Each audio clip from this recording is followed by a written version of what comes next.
Hi, welcome to Tamika's Storytime. I have a cautionary tale to share with you today. If you haven't hit that subscription button, I encourage you to do so. And if you can give me thumbs up, I appreciate that too. Welcome to Tamika's Storytime. I like to drink and show my glass. And I would like to share my Live Good Super Greens. I put a half a teaspoon in my tea before I begin my story time. Thank you for being with me.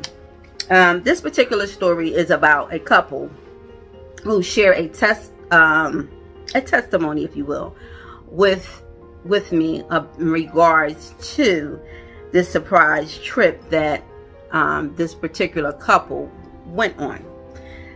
The wife was saying to her husband, we never do anything spontaneously. You never, have a surprise, if you will. So for her birthday, he took heed up on her suggestion and he said, honey, I have a surprise. We're going to go on this road trip. And along the road trip, this was upstate New York. They were on the side. They were driving down. They had to go down this long snake road, if you will, into the mountains. And in this mountain was set a solid stone cabin, if you will. It was made of stone. It had a window, and this was the surprise. So once they arrived at this particular cabin, the wife gets out the car and there's a tree in front of the cabin. Even though they are surrounded by bushes and trees, this tree that's directly in front of the home has 3 long claw marks going down the tree trunk. So she was examining that, and when she turned to her husband, he had a box in his hand, and he told her to remove the cover from the box, and it was the key. And he said, this is the key to our new private, if you will, vacation home. So she was like, oh, okay. So once they stepped inside, it was small. He had got it at a very inexpensive price. It was a very good price for him. What he was looking to spend, less than what he was looking to spend. So he went with this particular property. When they walked inside, it was like the size of one large room, and on the side was the bathroom. At the bottom of these steps, the steps led up into another big room, and that was the whole house. And the window was right there beside the door, on the left side of the door, and the window on the right side of the door.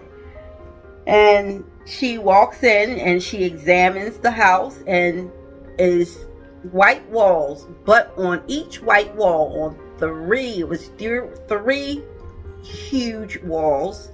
As soon as you walk in, it's a great big wall, had 3 crosses on that wall, and a pyramid head shape. So as soon as she walked in, there's the crosses on that wall. You look to the left, there's 3 crosses on that wall, and the same order and matter on the opposite wall. And she looks around, and the husband was more spiritual than his wife. His wife was more of an atheist, if you will. She was once a Catholic, but had lost her faith, if you will, along the way. Excuse me. So as soon as she walked in, she started taking the crosses off the wall. And she said, we don't have to keep these up. And he said, no, you can take them down. So she took all the crosses off the wall, and they were made up of twigs, if you will. It was made up of twigs, and in the form of a cross. She took every last one of them off and slung them out the front door and closed the door. So she had some plastic, she had cereal in her purse that she had, the bag that she had on her arm. She had a small plastic container of dry cereal, and she was eating the dry cereal as her husband was opening the champagne bottle. So he was pouring champagne in each one of the glasses. When she went to go put a handful of cereal in her mouth, there was worms. She started choking and started immediately threw the thing down out of her hand, and her husband is trying to come to her aid by assisting her to the bathroom where she purges, trying to get everything up. So after that, they got back to the table, and well, not the table, but back to the room where they had laid out a little rug and got comfortable on that space. So they went back to that area. And as they begin to get comfortable, now at this point, it's already getting dark. It's not too late, but it's late enough for it to be completely dark out there. So they already made their decision. They're going to stay at this cabin. So the moment that they sat back down and started drinking some more of their champagne and trying to erase what they had momentarily seen. So as they were sitting there talking, drinking, they heard no. Before they heard this sound, they end up dozing off a little bit because they drank the champagne, they talked. Now they're dozing off. And the wife hears a growling sound, like an animal making noise outside the front door. So she nudges her husband, give him a nudge and wakes him up. And she said, "Look, I hear something outside. You got to go check it out." So the husband, he's, not too bothered by it. He doesn't have a flashlight, so he uses his phone. That's the flashlight on his phone. And he opens the door and he's looking out and there's nothing there. So he steps out a little further and he's looking behind the tree and looking deep into the bush. It was really so dark that he could only see where the light was shining. So he, did a thorough, he went far enough out to make sure that he looked completely around the property. And as he was doing so, he could hear the crickets. He seen nothing, but he could hear all the nature sounds, the crickets, the birds chirping. So as he's standing there looking around meticulously in each area of the bushes as he's going around, he suddenly hears nothing. Everything just stops all at one time. The crickets is not crooking, the birds is not chirping. Everything simultaneously just stops, and it's completely deafening silence as he stands there. It scared him so much that he rushed back into the cabin and he closed the door. So she said, What did you see? And he said, "I didn't see anything. But the strangest thing is what I heard. It was like everything stopped simultaneously all at the same time." He said, "I've never heard that. And I've never felt anything like that before." So she said, "Okay." So they sit back down on the floor, and they then getting ready to doze back off when they hear boom, boom, boom, and it's coming from the top, the rooftop. And it startled. They jumped up and they said, "Oh my God, what could be that big on the roof?" So they went boom, boom, boom again. they jump up, and the wife is nudging the husband, you got to go upstairs and see. And he said, I already went up there. There's nothing up there. She said, well, you got to check the roof. The way that this sound, it has to be damage to the roof. Go and see. So he goes upstairs and he shines the light around this clear, empty room that has absolutely nothing in it but a window. The window's not broken. The roof doesn't have any cracks. And he comes back down. And again, boom, boom, boom. And this time it's at the front door. So they're looking and they're jumping because the boom is so loud and petrifying that you can't. And the door is literally vibrating back and forth as if it's getting ready to combust. So they run and get this wood. It was a couple slabs of wood on the side of the room. And they grabbed that one slab of wood and stuck it underneath the door handle to kind of contain. So now it does it again. Boom, boom, boom. And they're literally trying to hold this door as it's getting ready. It feels like it's getting ready to be kicked in, if you will. So after it stopped this particular time, they started grabbing the wood and started just putting nails in the wood to nail up the window, the two windows on the side. They nailed the two windows up. That boom, boom, boom did not stop. It was every so often. The moment that they got relaxed, that noise, boom, boom, boom, from the top, over top of their head to that front door. They end up sleeping by the front door underneath the window, wrapped around each other as a security blanket. They didn't know what to do. The woman started praying, and this was the first time the husband even seen this woman pray. And my thing is, who was she praying to? She was not a non-believer. Oh, I guess now she believed, but that's typically how that go. She was praying, and as she was praying, it stopped. So they end up falling off to sleep. They slept it was for a very short time, but it was enough.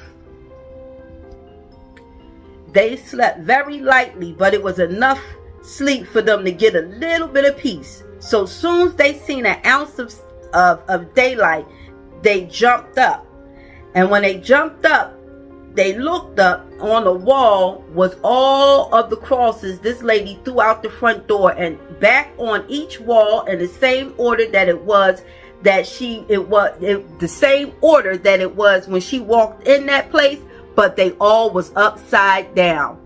They started grabbing the purse that she had in her little bag, and they put everything in and ran out of that cabin, jumped in their car, and left that cabin and never looked back.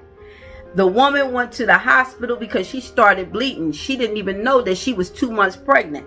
She had her baby, and through the course of that situation, which she didn't want to accept and deal with, it turned her to a spiritual, it brought her back to the Lord, if you will. She had a different outcome and perspective of faith and where it lies. So she had the baby, but the husband, she promised, she said, I don't never want to go back. The husband didn't sell the property. He continued to hold on to the property, but he never went back to it because he wanted to make sure that nobody else would get the property and be encountered that particular type of evil. Because it finally came to her to say, verbalize out her mouth and say that I have never ever encountered evil, an evil presence, until that day. And it changed her whole spiritual perspective. The way she walked in there wasn't the way she left out. They were thinking that the whole time that the danger was on the opposite end of that door, when actually, when they woke up, it let them know, I was in here the whole time. I'm here. This is where I'm at. And you removed something, I'm letting you know that it's me that's here. That was the devil. He put them crosses back upside down to let her know where she was. And what my thing was, she offended me hearing that she did the way that she did what she did when she walked in. And here it is, she offended the devil too. He was offended that she threw the crosses out too, and showed her the best way he could. I mean, enough to make an impact. You ain't necessarily got to see evil, but some people do. This is for skeptics. This is for people who second guess and have to feel touch. If they don't feel touch or see it, they don't believe it. This is a prime example of that. And it's a prime example of the spirit and how it operates and how the Lord works. It ultimately saved that woman's life. That surprise, if you will. It almost took a life while saving one. And get the whole that goes back full circle for what what the cross represent. Came back full circle to her understanding and how it works. And I've read, when a person talks about the spirit world, you stay away from them, because what are you? You're a spirit. I'm a spirit. Everyone that operates in this world is operating as a spirit and flesh. When you remove the flesh and this flesh is gone, the spirit goes forward, whichever that forward is. And I hope that you would know that you have a relationship with the Lord and you stay strong in your belief and don't be fazed by it, because at the end of the day, I don't care what book you open, any religious book that does not have Jesus in it, I encourage you to close it, because that is the spirit of a demonic spirit at its greatest work in greatest form, through education and through the word. So what I say is, stay close to God. Don't be offended by this. And if I have offended someone by saying what I have said, my apologies to you. And I do not mean to be offensive. I only give you the testimony, if you will, as a cautionary tale. So anything I give you, I'm giving to you out of good will and out of good grace. So what I say is that I'm so glad that you stuck around to hear this story. I have so many more stories to share with you, testimony, cautionary tales, if you will. So hang in with your girl. Don't go nowhere, because I'm not going nowhere. I look forward to being a blessing to you some more. Be a blessing to me by coming back and hearing some more juicy story time. Peace.